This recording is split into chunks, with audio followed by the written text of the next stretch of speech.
Olivier Juvin, responsable commercial pour la France chez Germitech depuis 2018. C'est une solution disruptive de désinfection des centres d'échographie qui n'utilise aucune chimie et qui assure une désinfection dans un temps record de moins de 90 secondes. C'est une très belle histoire. Elle est née en 2005 à l'initiative d'un père et d'un fils, dont la solution imaginée au départ devait répondre à 3 enjeux. Un premier enjeu qui est un enjeu de santé publique, pour écarter le plus possible les contaminations croisées entre patients lors des examens échographiques. Le deuxième enjeu, un enjeu environnemental, puisqu'en fait cette technologie est totalement disruptive, elle permet d'éliminer complètement la chimie du cycle de désinfection. Et puis le troisième, c'est de préserver le workflow des utilisateurs, des échographistes.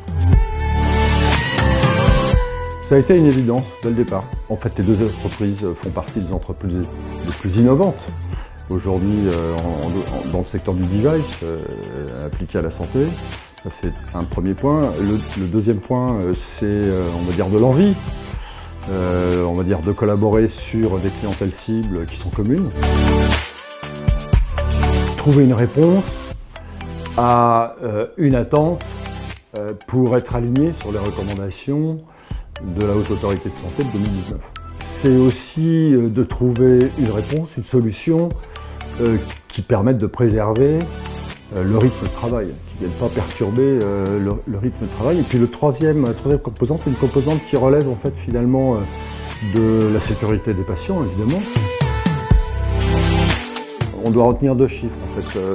Le premier, c'est en fait l'importance de la base installée de Germitech aujourd'hui sur l'ensemble des clientèles, qui est de l'ordre de 400 automates. Et puis un deuxième chiffre qui, lui, est peut-être encore plus significatif, c'est 1/3 des PMA, donc des centres de procréation médicalement assistée en France, sont, on va dire, équipés avec nos solutions.